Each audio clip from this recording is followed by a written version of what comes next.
Hi, I'm Brendan Ferguson, a designer and writer. This is Dave Grossman again. Dave Bogan, art director. And Heather Logus did design on this episode. So here we are reminding every player that Max is still the President of the United States. And very subtly and cleverly reminding everybody what has been the season-wide plot up to this point, as Sam tries to figure it out himself. We also finally, at this point, actually changed the time of day outside of Sam and Max's office. It's kind of good nice observation. Yeah. That's something we wanted to do a couple times. We wanted to do different times a day. We just didn't have the bandwidth to pull it off. The Handbook for Multicolored Happiness by Hugh Bliss. Colors. One of the nice things about Sam and Max is that those characters can say almost anything, so we can get away with saying very obviously contrived plot exposing things like that all the time, and all just works as a joke. If you notice, you can see Hugh Bliss's eyes just on the windowsill there. You're right. He's looking at Sam. And you can see Leonard still in the closet, I never did trust him. which is kind of sad. I feel kind of sorry for Leonard. It's cozy in there. What was the reason Does for... he get to go to the bathroom ever? We assume Maybe so. he does. That will be in the deleted scenes. The rope is yellow. Ew. Ew. So why did we leave the door open at the beginning of this Well, episode in again? this particular episode, unlike the other ones, you actually do need something from the closet. By the way, if you've never played this episode, please leave, or your DVD will be forcibly ejected from your drive at this point. Because I'm about to reveal that a very critical item is in the closet in episode 6, and so we wanted to make sure that people were especially inclined to notice the closet when they went in that office and not just think, oh yeah, it's just the same old junk that's in there. Right. I think some people were they were rubbed a little bit the wrong way when they saw this orange title sequence for the second time. Orangophobics, you mean? It's a different orange, so get over it. Which is a very Different. pleasant Yellow orange. didn't look good with the title colors. Yeah, we had quite a lot of battles to fight at the end of this episode, and if we were to go with what we were thinking originally, which was yellow, we would have had to change the title color also, and we were seriously running out of time at this point. So, Yes, speaking of titles, you'll notice that this one was called Bright Side of the Moon, but it wasn't always. We had originally been going to call it From Jaws of Certain Bliss, and then someone pointed out that that was a bit of a giveaway for anyone who hadn't actually played the rest of the season yet, and we were going to be packaging these all together, and there was going to be lists of all the titles, and you were going to know who the villain was right from the beginning. So we had to come up with something else in a hurry, and I think that was actually someone on the forums and suggested something like that. here's Super No, Ball. we independently thought of that. Super cool Super Ball in his snazzy new suit and his colorful tie as a prismatologist. Super Ball is fabulous. This episode was a great opportunity to just bring back everybody. I mean, there's Harry Moleman in the back, and there's Super Ball here, and a bunch more people in the retreat. All of our favorites got to come back. Steve Purcell actually came up with the idea of when we were doing episode 3, Harry Moleman was in this giant robot suit. You wouldn't know that at the time, but he thought it would be funny if there was actually this little guy in there controlling a robot suit, and this was our opportunity to finally show that. So it's kind of an interesting character. I love when he's crying and he's talking about his stinky feet. That's my favorite part of this game. Oh, my feet stink! Also, it was going to be a bit of a challenge to sort of get the exposition all in to explain how it was that Hugh Bliss was connected to all of the things that had been going on all season long. So we just used this little visitor center as an opportunity to do that, and we just put up an organizational chart in the back of it. The easy way out. Smart. There it is. My favorite Yeah. part is the veil of secrecy, key element in any world domination plan. I think Harry Moleman turned out really great. I love that guy's voice. I really like his face and his his facial animation. It turned out, it works, the automatic lip sync stuff works on some characters better than others, and I think you're right. I think on Harry it just ended up working out really nicely. Ooh. Okay, go ahead. Shove that one off. Did you finish all your chores? Bosco as his own mother is just a scary thought. Yeah. We went through a lot of different ideas for what Bosco was going to be for this episode. Everything from, I don't even remember, Elvis was one of them. Yeah, we that's right. we have a long list of possibilities, but we had to give him be his mother. We don't want to give them away because we might use them still. Okay, forget I said the Elvis thing. It'll be a complete surprise to everyone. What? I can't believe this! And this is recapping all the key items they needed in all the episodes. Yeah. And of course, Bosco has one of each behind the counter. This is really great. Yeah, this whole little asking for various obscure items part of this dialogue that happened in every episode over the season just turned out to be something that actually was really popular. People were always talking about, oh yes, you see all the list of items that were in there, and it's just a complete throwaway thing that has nothing to do with the plot at all. I so hope you're in. And Brendan really wanted everyone possible in the world to be a prismatologist now. I just kept asking more. Which is why Could we make a shark? the acid shark is up there, the bug, and even the ant farm and their plant. And Mr. Spatula. The fish. Sorry. No? Good. Hugh Bliss has this funky animated texture on his head right now, kind of giving him the hologram look. It's actually the same effect that we use on the television in Sam and Max's office, which is kind of funny. Just thrown on there last minute. This is probably the single biggest environment in the season, isn't it? Yeah. The big challenge with this environment was we've got this giant space. It's also built in 360 degrees, and there's lots of obstacles in the middle of the characters' walk boxes. The walk boxes are basically the areas that Sam and Max are allowed to walk on in the game with player control. Having obstacles in the middle of the floor space it makes it really hard to follow the characters around with the camera and have everything have a sense of screen continuity and all that kind of business. So this is the most advanced that we've kind of brought our environments to at this point. Okay, this Tic-Tac-Doom game was probably one of the more fun things to design, actually, over the course of the season. I think we spent about a day and a half playing tic-tac-toe against each other and trying to lose. Trying to make do it sure that was backwards. actually a challenging thing to do. It's really hard to lose. It was really fun, yeah.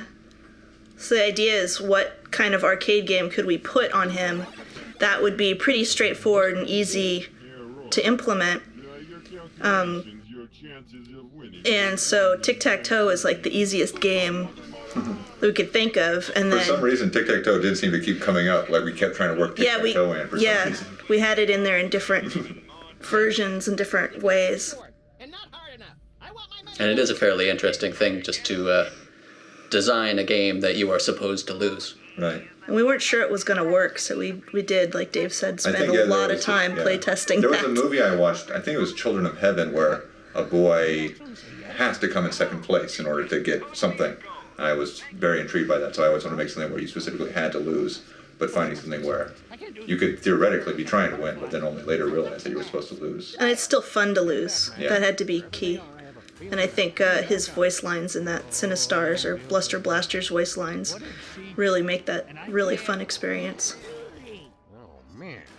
The barfing. Oh my god. There's plenty of barfing in episode 6, much to my dismay. Yeah. At the beginning of the episode, I was completely freaked out by the fact that Green Max was going to be eating Jimmy and barfing him back up again. Not to mention eating Sam and Max and barfing them back up again. And I think it was mainly because gastrokinesis was just such a great word that once we thought that It's we a had really to keep good it in word. there.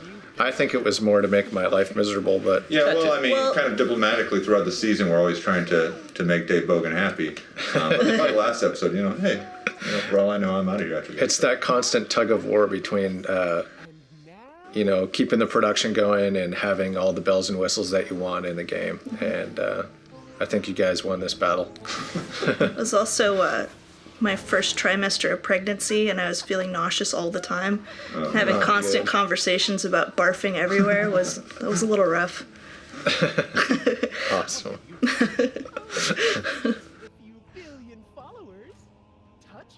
I think this episode by far is the most cinematic. We really tried to go out of our way to explore the environments with the camera, especially in the cutscenes. It's interesting to see the progression from episode 1 to episode 6. You definitely tell the difference. And I really love the animation of Hugh Bliss in this sequence, and actually for the rest of the game. He's just so lively as a character. That's a great point. When we first introduced the character, it was in episode 2, is that right? Mm-hmm. We didn't want to make him stand out too much because obviously we're going to use him in the later episodes. And that was a challenge in itself. But I wasn't really feeling it for Hugh. He didn't seem like the big mega villain that we needed him to be. And when we started to animate this guy in episode 6, we just went to town. And with all our crazy influences, like, I don't know if I'm allowed to say that. Am I allowed to say that? Like, you can edit it out. Michael Jackson and Doug Henning and all these crazy, crazy characters that we know from our real lives. How can we get them into this crazy evil magician guy that will just make you feel weird and keep you laughing, but also keep you cringing? I think we were pretty successful with it in this last episode. We keep you cringing. Yeah. Right to the end. I think he's great because you're not really sure whether you like him or whether you're terrified of him. I just love really unpredictable characters where I'm just entertained to see every word that's going to come out of his mouth because you don't know how he's going to intone it or what he's going to be doing or how he's going to contort his body. My feedback on Hugh Bliss from an outside party was the fact that adults who have children will hate him and children will actually love him, which is kind of scary if you're a parent. But I think that's a good place to be. You have an evil character that people get emotionally involved with. Yeah. That's the important thing. One of my favorite things about this episode was the look on John Scro's face when we told him that we were going to need to make 3 different versions of Max that had different pieces of himself removed, and that they were all going to have to be able to come off and go back on and float around in space. John Scro's our technical artist who deals with attachments and rigs and bones and basically all the problems that the designers create. So this is by far the most challenging episode, but I think it has the biggest payoff also. This is also one of the most violent episodes in some ways. The hand cutting off puzzle, you ripping all the body parts off of the different Maxes. Hey, it's a cartoon. But it's very much in the spirit of the comic, I think. They're made of rubber. Let's see if I can get any reception for this thing. They don't bleed, so Yeah. they must be okay. Guts. It's not gross. It's just kind of a little bit violent. Well, We went through so many versions of the getting the tail puzzle for Slothful Max. eating your tail, so I can... Yeah, it's difficult to come up with a character who doesn't move. How does he pose as an interesting adversary? So we give him some magical stiffness. We were gonna have a dance sequence. All of a sudden, I feel like watching I forget how that even, what that even had to do with Sloth Max, but I know it had something to do with him. Here's you saw in the background there was a billboard with a bunch of posters on it. The environment artists had a good time coming up with those posters. There's the moon version of Smokey the Bear, and an advertisement for a new Moon Dude Ranch. Just really, really good opportunities to come up with some funny things. There's other stuff up there that you can't quite see in the game, like a note that was left for Buzz Aldrin, I think, by the rest of the Moon crew. Hi, I'm Hugh Bliss.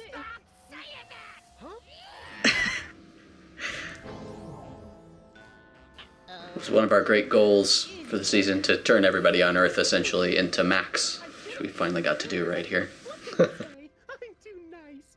That said, die, bunny. Wrong. This episode, and actually this ending sequence, is probably the most effects we've used in any of the episodes combined. Again, to John Scro's Dismay. dismay. Yeah, but it keeps things going forward. It keeps us designing and improving new ways to do things, like Hugh's animated bacteria texture. We really need to focus on kind of developing the special effects tools in our studio, and this is a good way of kind of pushing that envelope. His voice, too, in this scene was a good example of one where we had to kind of go back and forth a couple of times between the processing effect that was going to make him sound like like a colony of something and make that sound good, and one where you were actually going to be able to understand what he said.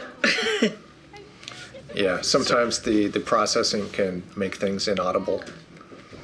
Often, I'd say. Ladies and gentlemen, This last part, it was really important to Brendan that he has this big, crazy magic act at the end. Yeah, so this is another one of the good examples of me saying, I just want it to be awesome, guys. Just make it great. And then They Dave did. Bogan and Daniel Herrera and the animators just go off and come up with so much stuff that's so creative and interesting to look at. I love it. I got excited. So I get to enjoy it just the same as you. Kim Lyons put in these optical illusions in the background. There's one, you can kind of see one in the corner there, that if you look at them full on, they really make you kind of sick, actually. But it's good. Break this. In my mind, one of my biggest worries was how do we finish off this season with such a finale that it's going to make it all worthwhile. And starting out, I had no idea this is what we're going to end up with, and I think we're all pretty happy with where it ended up. It's pretty freaky and funny. My next number one, I shall Right, well, for this particular episode, we struggled a lot with the fact that we did have this long-running goal to make the entire world be hypnotized as Max, and yet, in order to have a satisfying climax confrontation against the villain, it was kind of hard to allow both those things to happen, so we decided to actually move a lot of the fallout of your actions in this episode into the closing credits. So this scene right here just sets up what we're going to see later in the closing credits of Max going around saving the world by punching everyone out. This ending sequence is another one of Jake's fancy creations. He's an idea guy, and a lot of the times ideas don't get worked into the schedules, which is something we're going to continue to work on. But I really feel that this it gave a real touch of class to the end of the episode and to the end of the season, for that matter. It's great to have another song from Jared in there. That's Jared singing too, is it not? Yeah, Jared sings all the songs. He's a good singer. He was He's he was really happy amazing. when I sent him the lyrics for this one, because there's a whole sort of Gilbert and Sullivan section, and it turns out he's a really big Gilbert and Sullivan fan. That'll be coming up in a minute. It almost, I really hate to say it, but it almost has that Randy Newman Pixar feel to it, this whole ending sequence. And I don't mean that it's a bad thing to be compared to Pixar, but obviously you want to do new things all the time and not really copy anybody. But this was the end of the season. We were fresh out of ideas, so Yeah. pretty much just had We were to. ready to all go home and We've take got a nap. the Max poses going by there. That was a really That's really quick, cute. quick and dirty way to fill up a lot of 4 minutes, which this song equates to. Yeah. And it works rather well. It bridges these little cutscene parts together quite nicely and gives you something interesting to look at. I wasn't sure if people were going to get the fact that all the lines that the characters are saying in here are things that Max said over the course of the season. They might just come off as, oh, they're saying something weird, so they're like Max. But no, they're actually Max's lines, all of them. Wow, I didn't even know that. Well, Some of there you them, go. I caught some of them. I didn't know the whole thing though. And some of them they do gestures like Max as well. Another funny thing, which I'm sure was no accident, is the poses I created from for Max as he floats by. I wasn't really directed on what kind of poses to make, so I just kind of went off the top of my head. And I think when Jake was editing this stuff together, he kind of tried to place them in the right spots that kind of went along with the lyrics of the song. So you can make up your own stories as to what that means, but it kind of fits. So this is what's off the top of your head. Yeah. I'm getting scared. I originally wanted to have him sucking his thumb, but I pulled away at the last minute.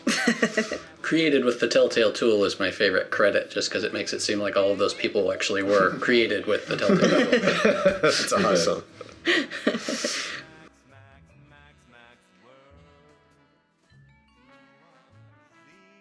And the ending coming up here is just, I couldn't think of a better way to end off the season in the credits. The final visual that you see is, in my mind, kind of perfect for Sam and Max. And you probably won't see it for a little while because, like I said, this is 4 minutes long. It's amazing how many... We have a lot of people to thank. Yeah, it's amazing how many names you come up with when you're thanking people.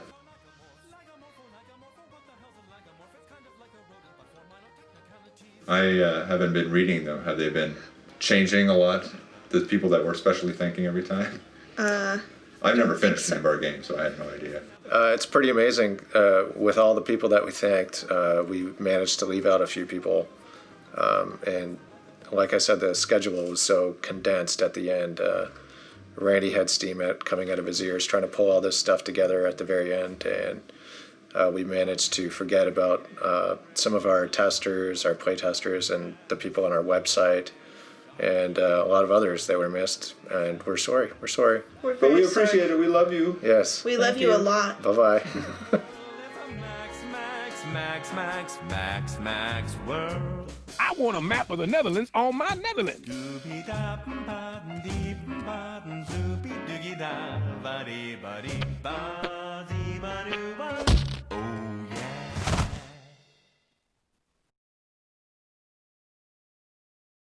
Hey, it's episode 6. Yay. Yay. Complimentary government-issued aerosol... Max is regal again. Spray in America. Let's heat this mother up.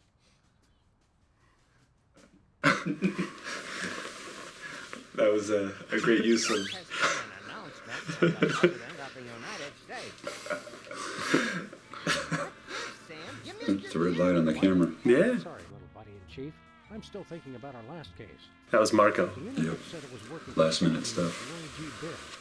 Obviously a pseudonym. But for It's a good pose with Sam looking out the window. All dramatic. Hey, I wonder what that date means on that box. Yeah, I know. That's also a secret. That's pretty old news at this point, actually. Yeah. It's not old for me, it's still fresh. Sorry, Randy. Too soon. Yeah, too soon. Much like, is it Sergeant Peanut or what is it? Peanut Franklin? Peanut Franklin. I love seeing. I was really disappointed when this was a lie, by the way. The first thing that Doug and I did when that morning thing came up was loaded up the language database and did a search for the word morning. Oh yeah, that's right. A lot of people say morning, and not everyone doesn't say it. Yeah, my first instinct was to do a big SQL query and try to find it. How come there's no wire coming from the phone? How's it working? It's a cordless. It's got a little antenna sticking out of the bag. It's a retro cordless Come phone. on. Cords are a problem. I never noticed that. But the White House phone also has no cord, which is also cordless, I guess. There's Leonard. Leonard in a closet. We started this episode with the closet door open. I wonder what that means. Yeah. All right, Here's the Leonard's credits. out. And also a slightly more orange credit. This is Yes. the orange. I am Daniel Farjam Herrera. I do choreography and rigging and a little bit of animation. I'm Jake Rodkin, and I did some closing credits And and opening credits. Yes. Randy! I am Tim Reardon. I'm an animator on Sam and Max. I'm Jeff Saar. I'm also an animator for Sam and Max. I'm Randy Tudor, lead programmer. I'm Doug Tobacco. I'm the web developer, and I did nothing at all on this game. Oh, bull. He made There's a it go. moon. You tested it. I guess so. What was the I original may have tested title? it, yes. There was another title. From What the was jaws it of again? certain bliss. Yes. And why did that Yes. change? Because it Controversy. No, away. it changed because we didn't want to give away to people who would look at a box or a website that Hugh Bliss was the master villain before they even Or- actually found out who Bliss was. Now Or Variety look at the Magazine's moon. Giving it away. Right. That's right. The icon was originally Hugh Bliss's face on the moon. I never noticed the rabbit on the hubcap before.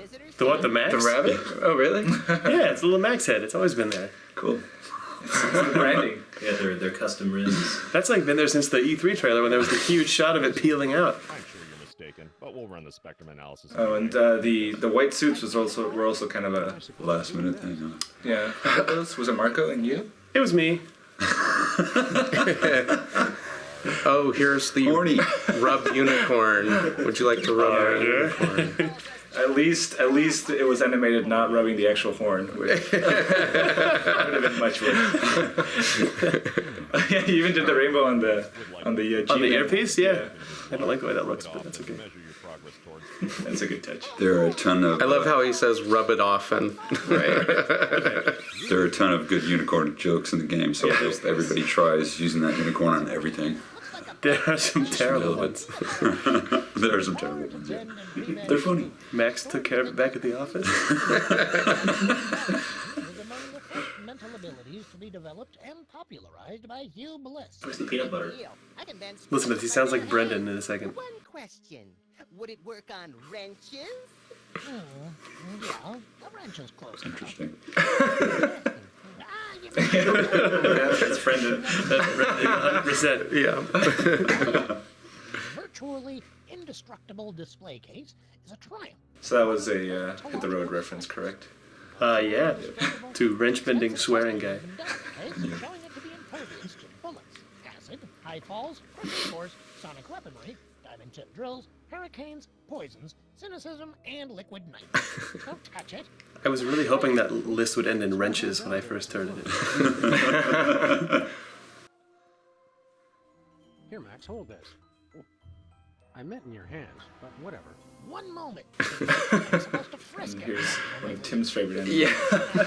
Tim had a lot of fun with this one. Oh, yes. I wanted him to enjoy it and Sam to not enjoy it. Oh, God.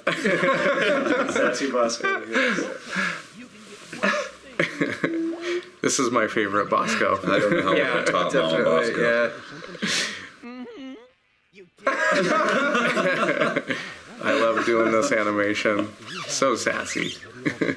Cow manure for laughs?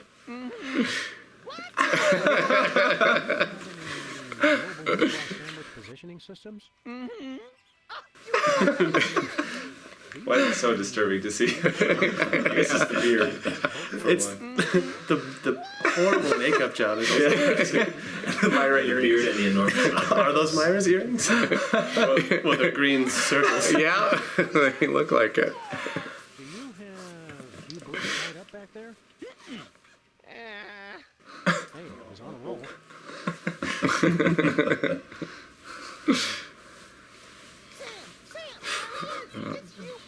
Sweet environment. Crazy environments. Yeah, after this episode, Kim was like, I do not want to see another rainbow ever again. I think John said the same thing. Or a giant Hublis head. That was Marco's effect with Yeah, the it's static. weird that right, like 2 days before the game came out, it turned into like the Death Star projection.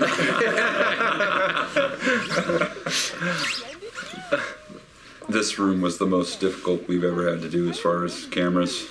Yeah, Pete did a really good Pete job had on a setting them up, lot though, I of- think. Yeah. He actually pulled it off pretty well, I think. It works. His eyeballs freak me out when he's transparent. I like his teeth. Those too, actually. Yeah.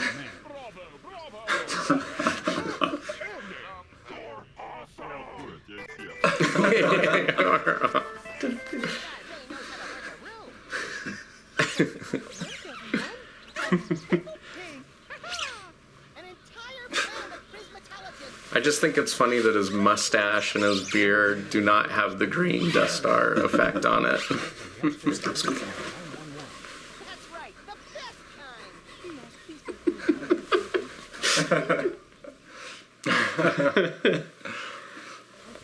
Max and I will try out this video game of yours. Prepare to suffer extreme. Oh, yeah.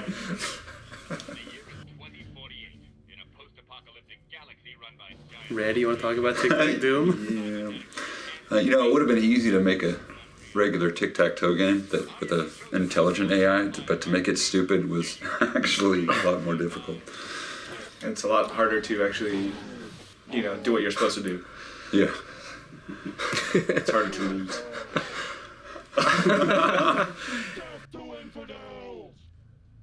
And Jake, did the intro of the post-apocalyptic city. Yeah, I made that horrible city and the Tic Tac Doom logo. I love how he says owned before you even start playing. Yes.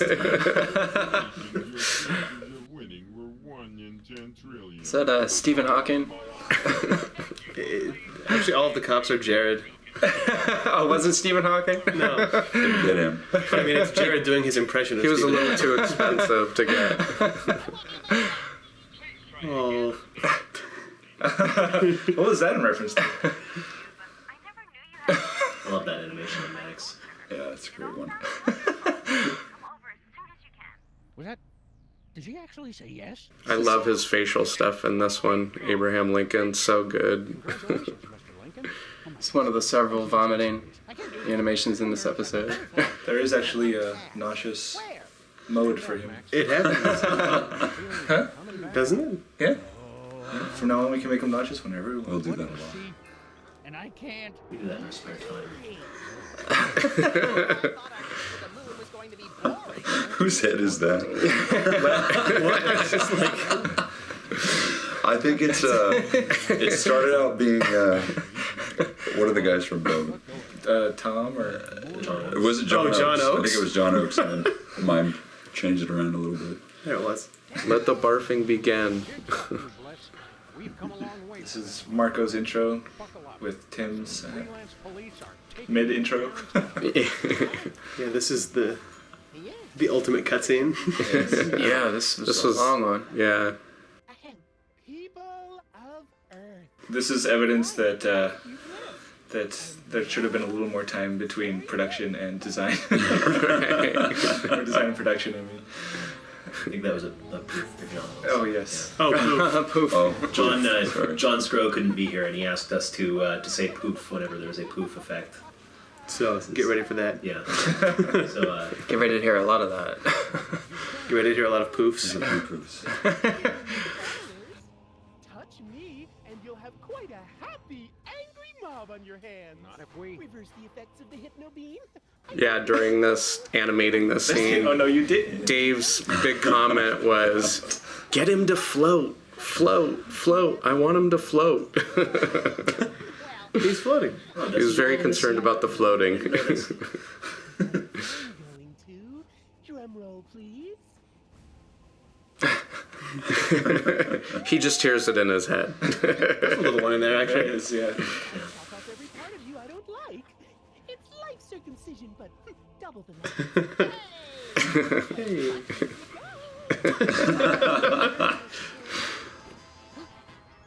There's a poof. Was that a poof? That was That was a poo. There's one. Poop. Wait, who's gonna say it? Oh, looks a little cockeyed there. Your vices are purged from your Coming up with all of his different poses was quite fun as well. Poof.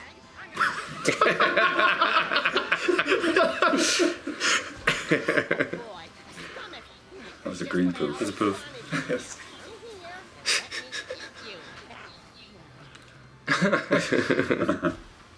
this is my favorite character of all.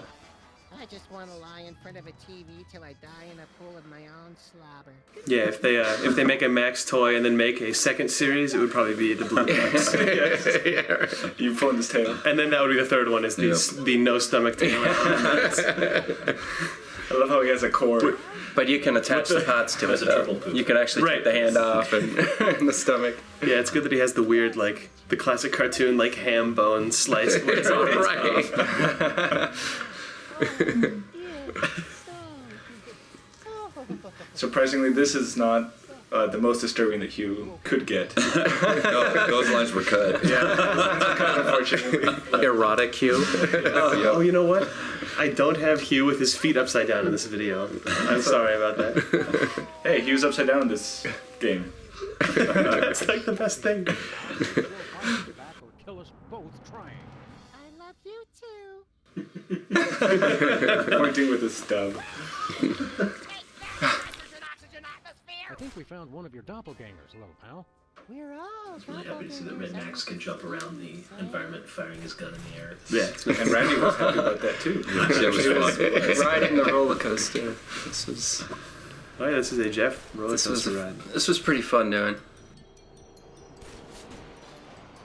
Jumping characters should not be allowed to ride roller coasters. It's generally a good idea.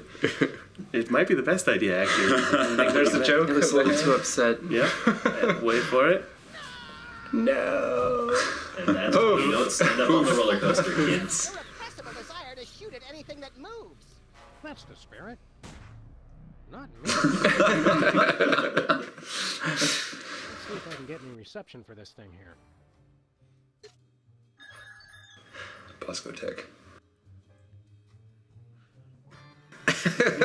Great shot. That cut. But, yeah. Huh? No. That one cut's just a little weird. It's fine. What? It's a settle. The other buttons on Bosco's remote They don't work. Sam, what are you doing?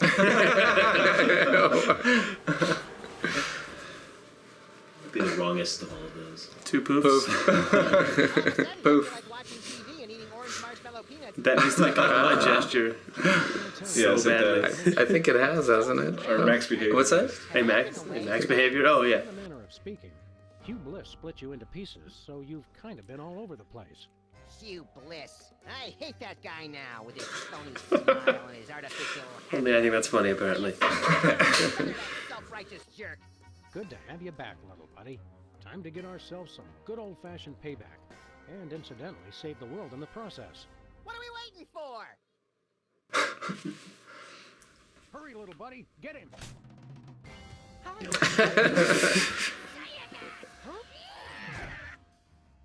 Who put this together? I put this together. This was, Brendan kept telling me, you have to make it look like Never Had a Friend Like Me. That's a little ambitious. We don't have columns of food rising up and belly dancers running around. But that shot is actually pretty fun. Yeah, that's the first time we ever get to see Sam, like, blast things. Yeah. And originally, the shots were actually timed to the Pulp Fiction What? Yes. But then Bogan had hand animated it and changed the timing on it. But, oh, damn it. And this is John's doing, the bacteria, which looks very creepy and very good. Again, Hugh has floating teeth and eye. Yeah. And a mustache. And mustache. Yes. Hey, I hear that. But you want us to starve. And for that, you and I. Oh yeah, and the gasping. Brendan's like, more gasping. Yeah, all Sam does is gas. Poof, poof, there's one. What camera? Oh man. That's a great line. We also didn't have anything of Hugh angry or evil, so we had to make those specially. Poof. Poof, poof. For my first trick, I give you the rainbow wheel of Poof. Poof. Us. This is Hugh Bliss as the genie from Never Had a Friend Like Me. Poof, poof. The tie was a pain for this strut here. Yeah, and you Try to get that right. You couldn't act him at all because his head would clip through the tie. Yeah. I got excited. I've got a better idea. Yeah, we had to go That's through nice. a brainstorming session to say like what kind of ridiculous things is he going to be doing for these Poof. for these intros. Hey, you Bliss. The death of Hugh Bliss. This was Jeff's cutscene. And the chimp sound effects are great. You Bliss. The faucet suddenly appears. I asked Dave, why would Max drink you Bliss? And he just said, because it's Max. Because he should. Exactly. I need to learn not to ask stupid questions. Oh, the thinking. There we go. Yep, there it is. Signature move. I promise I will do that again. And the It's a little too happy with this. affection. Save the world. And this is all Jake. This is a work of genius. Except, once again, much like the war song, it started off as me, and then secretly, like 12 animations were created for this by the time it was done. I think everybody had a hand in this at some point. Yeah. Marco built the environment by cobbling it together out of the entirety of season 1. And Who did the Randy Max? made it not blow up his computer, and Kim drew the Max. Kim did? Yeah, that's awesome. I criticized it over people's shoulders. And Bogan made the little floaty Maxes. Did he do this? Yes. Yeah. Yeah, another one of these things where we had to convene and say, like, are we actually going to be able to do this? Inevitably, it happens. How many characters in this scene? The answer is. It also involves people like staying till 3 a.m. Right. That's a great pose. We don't talk about that.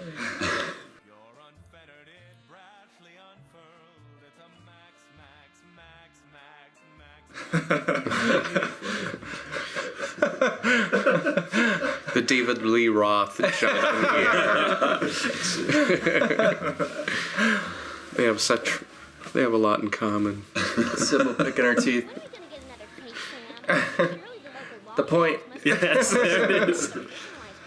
Gotta have the point. Ooh, nice.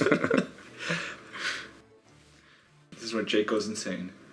The run. The run cycle. Again. An instant message at like 3 in the morning. I love hey, Myra. check out this little like test I did. The hairball cough. Well, yeah, the song turns into this like double time Gilbert and Sullivan thing. All of a sudden. It does all of a sudden turn into that, and then There's the shower pose. that's Saucy Max. Oh no. We can guess what's happening. The video went out for a second. But That's supposed yeah, to be him eating. Hopefully not for Is that the listeners. chimps eating? that's Angry Max eating chimps. Yeah, that one was. Yeah, Didn't it was work actually out. It's not good. It was Dan came into my office and watched this, and he watched the first like 40 seconds to a minute of it, and it wasn't until the Teddy Bear Mafia guy was car surfing on the car that he said, "Oh, everyone's acting like Max." Jimmy's read is awesome there. But yeah, that's okay though. I know in my heart that everyone is Max throughout the entire closing credits. Well, the song is also saying it, so. That's true, Daniel. Sacrificing their firstborn unto me. Also, I'd like to direct. Sounds a Brendan lot wanted like, Max to hurt his Harry hand. Oldman here. That's what that is. Yes. Hey. I love how you got the contrast of Max punching the smallest character and Max punching the largest character right next to each other. That was totally genius. a deliberate sort of like thematic thing. Brilliant work. Brilliant. This is Sam's only shot in the closing credits. But he's calmly driving a bunch of people. It's what he likes to do. Yeah, I know. Tough life being Sam in a Max world. The master of chill. Yeah, Puber's eyes must be getting all dried out.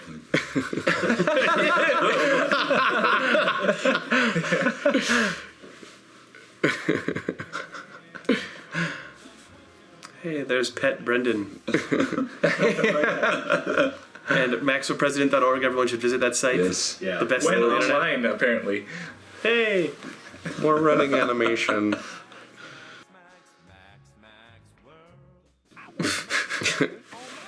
Oh, this is the best thing in the entire series. Ever. Their little moment here. Yeah. He's like, I swear that was a real one, that last one. What? That was season 1. yeah. Thank you. Welcome to episode 6, the final chapter in Sam and Max season 1. This is Jared Emerson Johnson. And Julian Kwasniewski. And we are Bay Area Sound.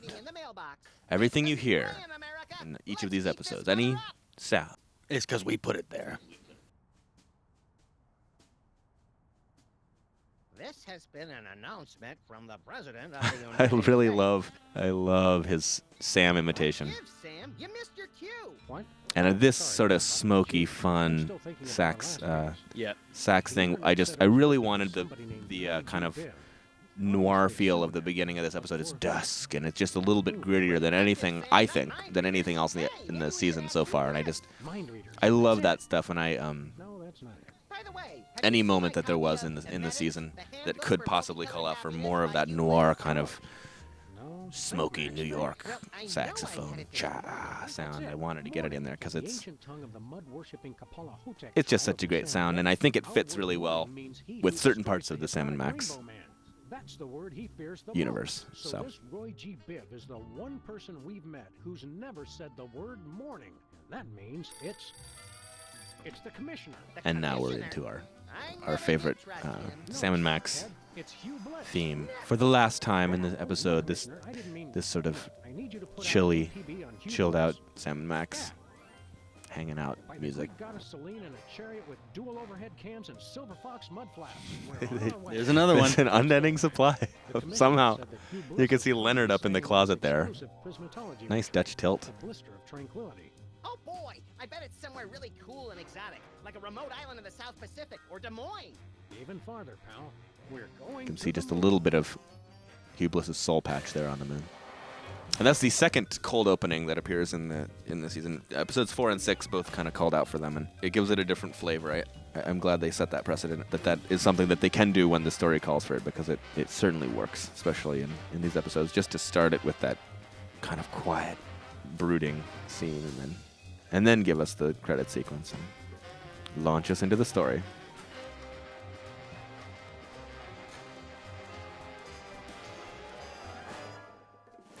Womp, womp, womp. And here we go, flying off in the car. And this is another one like 4, where you're just right in it, right from the very beginning. There you are, on the moon. Good to be back on the moon, doesn't it? We made good time too. We've still got plenty of generic brand. And again, much like episode 4, I see a strong parallel between those two episodes, and this one, it had such a specific genre feel in mind, where 4 had the Washington D.C. Americana thing. This just the sci-fi-ness of the moon and the weird spaciness of Hugh Bliss's retreat is just so freaky that it was very fun to sort of skew the Sam and Max jazz sound that I have going throughout, skew it in that sci-fi direction, and I'm sure you're mistaken, but we'll run the spectrum play around with it anyway. in that way. Take And this. we got out the theremin and got that in there, and some of the crazy whistling and me doing my Star Trek singing. I'm sorry, sir. Oh, in there. Pretty fun. Rubbing the unicorn. There are some very borderline and wonderful plot devices in this episode. It's one of my personal favorites. This was a fun session too. Just the total dryness of it. I can't do that right now. You do that. Yeah, it's very funny. And we had to keep toning it down to make it less and less emotional. Yeah. The power to bend and It was rebend great spoons, stored within to have your Harry phone, Moleman the back here, because indestructible magical talisman was among the first mental abilities to be developed and popularized. absolutely by love the Hugh voice. Bliss. It's sort of a combination between the Wally Shawn sound that people know from The Princess Bride and all of his other great movies. It's sort of a combination between that and maybe a little bit of the Professor Frink from The Simpsons sound. Yeah. But it's just enough of a hybrid of the two that it's very original and Oh, well, yeah, it's very nice. Ontological science. love it. Virtually indestructible. Extensive testing has been done on the case, showing it to be impervious to bullets. Randy Tudor, as he does, saved us once again from a potential audio disaster by wiring in separate footsteps for the moon surface and the tiled area of the store there. Believe it or not, it was not an easy thing to do, and the tech for that had to be hand wired by Randy, and we were asking him because it just needed it. The difference between walking in moon dust and walking on tile is pretty harsh, and so we got it in there thanks to Randy. Thank you, Randy. Thank you so much. Yes. Okay, you can get one thing. One. Do you have any completed artificial personality? Joey Kamen as Bosco's mother was one of my favorite experiences directing for this season. He of a chicken eating cow manure for laughs? No way. Do you have any global meatball sandwich positioning systems? Mm-hmm. Oh, you gotta be kidding me. Do you have any 3-foot by 2-foot cue cards that say "Don't vote for me"? Mm-hmm. What? I can't believe this. Do you have any instant win cheat codes for Reality 2.0? Mm-hmm. Oh, why didn't we? The processing that's on the Bosco's track, I haven't talked about it.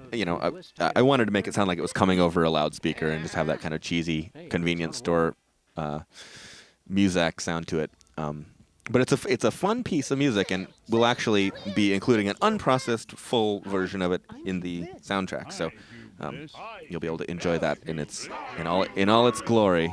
So schedule that dinner party. Yes. My blister of tranquility. You're all making such great progress. These were the Hughes sessions were very interesting. Just imagine listening to that voice for 3 hours, Scaring me more than usual. Or 4 hours. or maybe 4. Yeah, and trying to find the line. I mean, believe it or not, there is a line with Hugh Bliss, and finding the line to not cross but get as close to as you can to it, where it's freaky and off-putting and creepy and all those things that we love about Hugh Bliss, without making it so horrible that it would be distracting and terrible in the game. And it's a line that's trickier than you might expect. It becomes his character. You know, he's got an established sound. That little musical ditty that the bleepy cop plays every time whenever he's excited or happy about something. If you noticed it, you might be happy to know, or it's another one of my little kind of secret personal Easter eggs for some of my friends. But that's a little snippet of a rock opera I wrote in college with some friends of mine in the Risley Residential College for Performing Arts at Cornell University, and it was a rock opera adaptation of Waiting for Godot by Samuel Beckett. And if you know the play, you can imagine what a rock opera adaptation of that might be, and that's a little snippet of that for my homies back in Risley. Tic Tac Doom. You will fail. Yeah. Lots of processing on the voice there. I after each of the Sinistar voice recordings, I was so hoarse and kind of lightheaded and from not breathing, almost dead from screaming. I mean, I'm screaming like the top of my lungs with the most brutal sound you can imagine, and you don't hear it because we process it and EQ it to work and not be louder than everything else. But it's me screaming at the top of my lungs to do that voice, and obviously I always had to do it at the very end of everything because I was just unable to even speak for about 36 hours after that, and but it's totally worth it. The things I will do for my art. Yeah. Sacrifice my I'm full of voice sacrifice, box. let me tell you. Actually say yes. Not to mention the 4-hour night's sleep we got. Well, that doesn't help. I got sick, I think, I can't do this. I'm so nervous. I got 4 times throughout the production of this wonderful project, and at least 3 of those were due to sleep deprivation. and I'm a generally very healthy person, and I usually maybe once a year at most I would get sick, but in the 9 months of production we had on this project, I found myself sick for 1 to 2 weeks at 4 different times, and it was amazing the crunch that we were under for this project. It certainly paid off, and I know I'm proud of the work I did on it, and the collaboration, the whole piece as a whole, all the work that everyone did. everyone was working just as hard as we were, and maybe my immune system is just not as good as it used to be, but it's amazing the hours we put in. I think the plague swept through the office a few times. I think it did. And when we knew the plague was going through the office, we would never show up. We would stay sequestered in our studio. Oh, you guys are sick. Well, we aren't going to be able to make it. Yeah. the laughing Hublis face. And this is a character who absolutely the voice does not look like how he looks. Oh my God, no. And it was very hard to look in there while he was doing it because it was frightening. It is frightening. Well, and David is one of those actors who he's so natural in it that it's a very physical performance, and you can't see it obviously, but a lot of these gestures that you see in the animation, yeah, he's making them. He's doing them to the max and kind of prancing about the microphone because you got to do that if you want to get the performance right, and it was incredible. And David had a great way of taking those moments where it's like the laugh or like the spitting of Featherly spitting in episode 2, taking it just a little bit too far and going a little bit too long. Yeah. But having it totally work. It's very funny to me, those laughs that go on for maybe like 3 seconds longer than you might expect them to, and just goes to show what a freak Hublis is. Oh, and here, okay, very dramatic music here. This for those who may have noticed, it's the Inner Sanctum music and all the music that appears in the cutscenes in the Inner Sanctum as well. It's an arrangement. It's a reorchestration and arrangement of some of that music you're hearing in episode 1 that Brady Culture is playing over the loudspeaker outside of the asylum. And the implication that I was trying to go for is that Brady Culture, at some point it's revealed that Brady was studying prismatology, and so I'm guessing he, took the soundtrack to the Inner Sanctum and was just sort of obsessed with it in that nerdy, dorky way that Brady Culture would be, and he just had it on the loudspeaker playing outside of the theater there for all people to enjoy. So that's what I was going for. Who knows if it comes across, but it's fun music, and I sort of took the version that existed in episode 1 and dressed it up with some of that Philip Glass style minimalism and other stuff, just to give it a little bit more of that new agey, Hublis, culty feel, and also a little bit more of that sci-fi feel that we get from being on the moon. And I liked how it turned out. I hope you did too. It was a lot of fun. No! Oh! You got to have at least one scene with the big no in any project you do, if you really want it to be, up to the next level.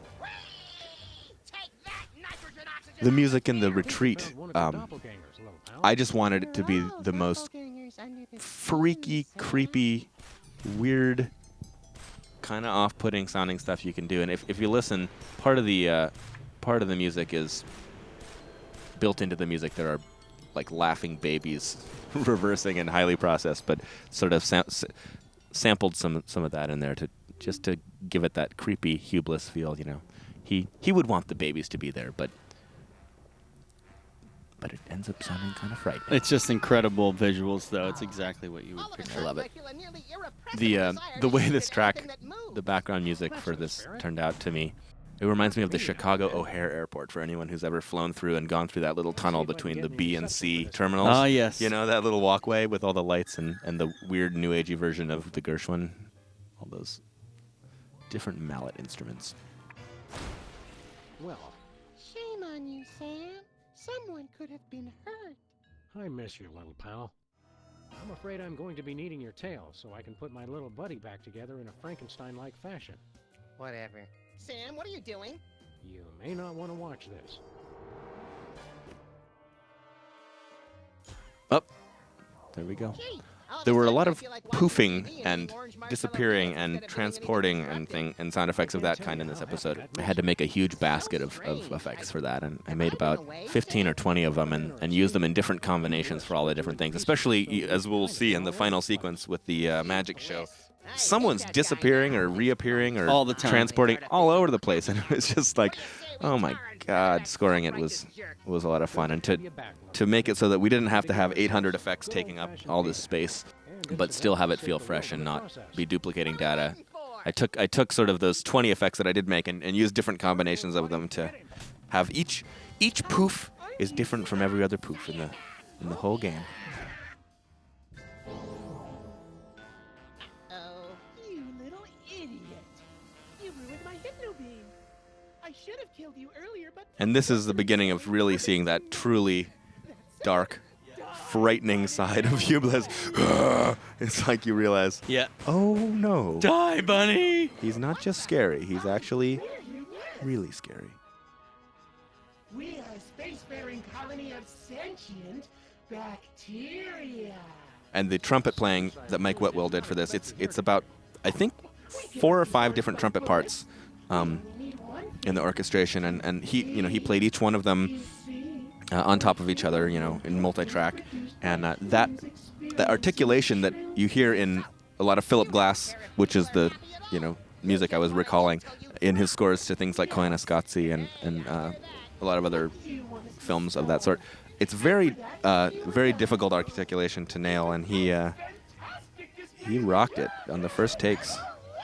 Just get that really, really brightly, tightly tongued, very metronomically correct sound over those 5 or 6 different tracks. It was a very fun session to be in.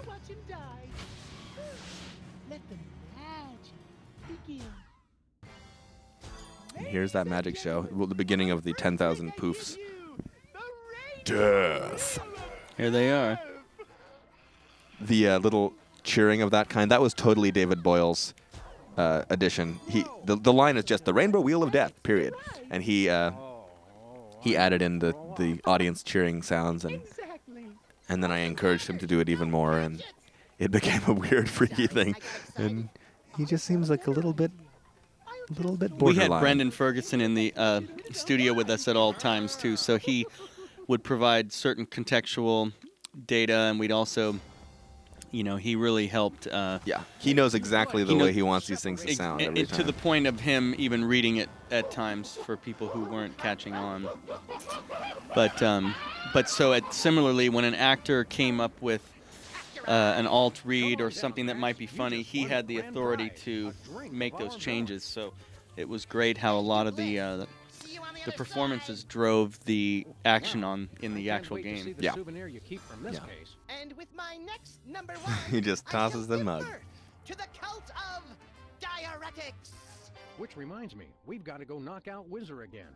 And everyone else on Earth, for that matter. Oh, yeah! Hey, have you seen my boxing gloves? So we're about to hear the World of Max song, which I had a lot of fun with, and it was, I think what I ended up doing for that caught a number of people by surprise, including a lot of the design team. I think they were expecting a sort of manic, crazy thing, and to me, the story was already over. We were in the credit sequence here, and it was the end of the season, and I wanted it to be that feeling of like, okay, Sam and Max, you're all right. Everything's gonna be okay. And so I went for that route, and it's sort of in the Randy Newman style a little bit more than anything else, and it's chilled out and it's mellow. The tempo's down, and it's just like, all right. And I just wanted it to be like it's like a little button at the end of the season. Hopefully that's how it came across. I hope it didn't. Hope no one was disappointed with this song. It's one of my favorite ones, and I thought it was time for a song that was more about just singing a song, just to keep them all different from episode to episode, and it's just great to see all these little callback to all the things we've seen in the season so far. And here we get to see just how many people were involved. Really incredible team of talented and obviously talented, hard-working people. I mean, a lot of these people too. We, I've known a lot of them for quite a while, and many of these names we go back to LucasArts and other companies, and we all, it's a lot of serious game development people, and we really enjoy what we do. Hey, we're before the caterers. Oh, that's because there are no caterers. Harrison has helped us with the voice editing. He does an incredible job trimming up the lines we create. And here's the little Gilbert and Sullivan part. So I knew there would be the manic part in the song, so that's why the other part I allowed it to be a little bit more chilled out. And for all the Savoyard, Gilbert and Sullivan files out there, I am one myself, and I was actually the president of the Cornell Savoyards, Gilbert and Sullivan Troop, the oldest student-run organization at Cornell University, or the longest standing, or something of that sort. And so I have a soft spot in my heart for GNS, and it was fun to write something in that style, sort of ridiculous patter. There's all those fabulous actors. David Boyle. And my incredible musicians. Those three guys. They really nailed it. They nailed it, and they're playing. I mean, Jordan especially, he's playing, 3 parts, 3 alto sax parts, 2 tenor sax parts, 2 baritone sax parts, plus 3 or 4 clarinet parts on almost all these tracks. All those together. So it's like 12 different parts on one track, and Mike's playing, 3 or 4 trumpet parts each time, and not to mention their solos. Just incredible amount of work and fabulous performance. And all these little performances in the Max voice, Lincoln as Max, Sybil as Max, everyone. And here we Gilbert and Sullivan again. All these special thankses. And there's my girlfriend, Kathleen Glover. Hi, baby. Special thanks. Special thanks. I'm looking for George. Oh, does he get George is thanked? nowhere to be found. Okay. I don't know. Maybe he is. Maybe he's. I guess it would be slightly appropriate. Thank you. Thank you. Well, there you have it. Sam and Max, Season 1 audio. The music, sound, voice. Hope you enjoyed it. It's fun to talk about audio. A lot of the times people don't want to hear about it. Yep. So for the 3 of you that listened. For the 3 of you that listened, we appreciate it. We really do. And we'll be back with a vengeance on Season 2. We'll be starting a support group for people that enjoy audio. Yeah, and exactly. If you'd like to join. All 7 of you. Please visit basound.com. Exactly. Thank you. All right. Take care. See you next time. Have a good year. We'll see you in the fall with the next season. Max world. I want a map of the Netherlands on my Netherlands.